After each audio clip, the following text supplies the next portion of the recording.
bien sûr, c'est intégrer ça, c'est-à-dire intégrer cette analyse génétique dans le programme de sélection, intégrer la connaissance des environnements et la modélisation. Même matériel génétique, bien sûr, c'est des variétés. Et donc, tout ce qui est gestion de l'innovation, adoption, des liens avec la réglementation internationale. Et là aussi, on a des questions qui portent autour de retenir de ces variétés lorsqu'elles sont vaccinées.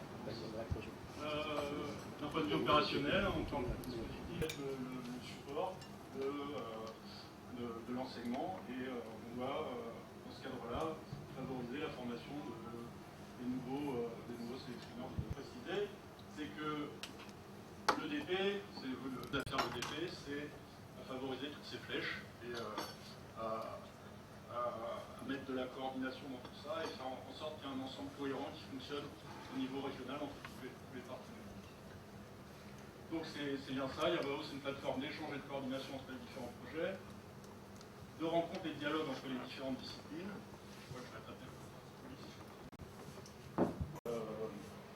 Dans certaines de ces boîtes, on a vu de construire des nouveaux projets qui sont plus intégrateurs, dans lesquels on embrasse plus de composantes, comme j'ai dit avec les plateformes, mais aussi avec la formation, de développer les infrastructures et les pas pour tout. Donc, une des premières choses qui s'est passée cette année, c'est qu'il y a eu l'organisation de journées scientifiques à Dakar, en collaboration avec les deux LMI, LAPS et IESOL qui sont localisés à Dakar, donc à l'enseignement. Donc ça, c'est quelque chose dont on m'avait parlé au cours des années qui a été cofinancé par le projet Cultivar, et donc qui s'est déroulé sur 2 semaines, et donc une mission tournante au Sénégal, au Mali, au Burkina et au Niger, pour proposer un plan d'action formation à partir de l'analyse de l'offre complète de l'offre et des besoins. C'était aussi de faire connaître le DPI Yabao et le projet Cultivar, notamment aux établissements d'enseignement de la sous-région. On entrera cet après-midi, je crois. Ce matin. Cet après-midi. On reviendra sur le programme. Et à la suite de cette mission, une des choses qu'on a faites aussi, c'est un atelier d'écriture qu'on a fait au mois d'octobre à Thiès. Un atelier d'écriture pour commencer à élaborer un projet Erasmus+ Capacity Building, donc, qui fait l'objet d'une des sessions parallèles de cet atelier d'aujourd'hui, demain et après-demain. Et on est arrivé à un objectif de ce projet qui est de transformer les pratiques pédagogiques sur 4 pays, donc avec 2 universités par pays, pour arriver à la création d'un master régional construit avec une plateforme de recherche, c'est-à-dire un master qui s'appuie vraiment sur le DPI Yabao et sur les institutions de recherche du DPI Yabao. Et donc les résultats attendus de ce projet, c'est d'installer une recherche pour être intégré dans les formations existantes. Donc ce premier atelier qui s'est tenu au mois d'octobre, on va le continuer au cours de demain après-demain, à l'occasion de la session qu'on a appelée Erasmus+, justement, pour arriver d'ici février au dépôt de ce projet. Toujours en termes de formation, il y a eu cette année avec le LAPS, et soutenu aussi par la Fondation Agropolis et le WAP, une formation modulaire sur un certain nombre de participants. Je n'arrive pas à faire la somme très vite, mais il y en a ici. Ouais, une petite vingtaine de participants de beaucoup de pays de la sous-région. Et donc Ada et Marie-Line de Dieu de Millardet aussi qui sont intervenus dans cette formation. On va parler de DG de l'ISRA tout à l'heure. Donc cet atelier est aussi soutenu par Yabao et le CIRA. Donc cet atelier vise à travailler sur une nouvelle modalité de recherche, la conservation et la valorisation des ressources génétiques en Afrique, avec 3 objectifs qui sont de construire une vision partagée sur les objets et ressources que les acteurs partagent, mutualisent et produisent au sein de ces collaborations.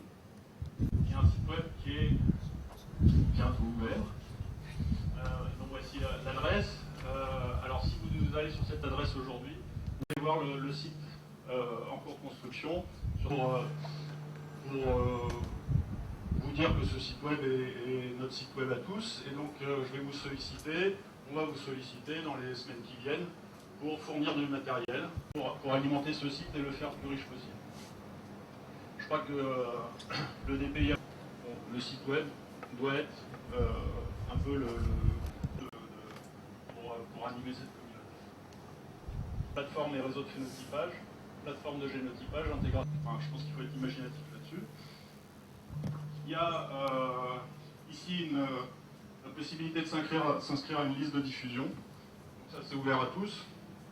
Cette liste de diffusion, en fait, vous abonne aux actualités du site. Vous voyez sur là, vous pouvez vous désabonner.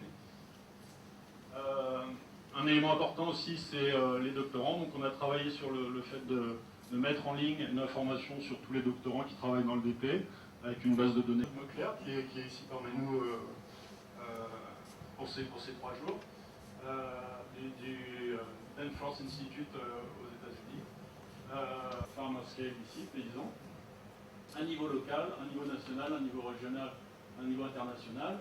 Le gap entre les politiques qui sont définies à un niveau international et les pratiques. C'est un projet de 700 000 euros sur 3 ans. Ce projet est accepté tout récemment. Le 3e projet en cours de construction et pour lequel aussi on a eu une notification très récente, c'est un projet des pratiques culturales et symbiose dans les systèmes de culture associant céréales sèches et légumineuses. De mettre en relation la communauté, amélioration de la réalité. Donc c'est un enjeu fort pour nous. Il y aura 3 volets dans ce projet, l'arachide au Sénégal et un volet un peu plus confidentiel sur la procédure. Donc c'est un projet qui associe donc l'INERA au Burkina, l'ISRAEL Serras. Alors, je vais finir cette présentation en parlant en présentant un peu l'atelier et ce qu'on en attend. Je l'ai dit tout à l'heure, un des principes. Il y aura l'après-midi du jeudi aussi qui est disponible pour travailler sur des projets.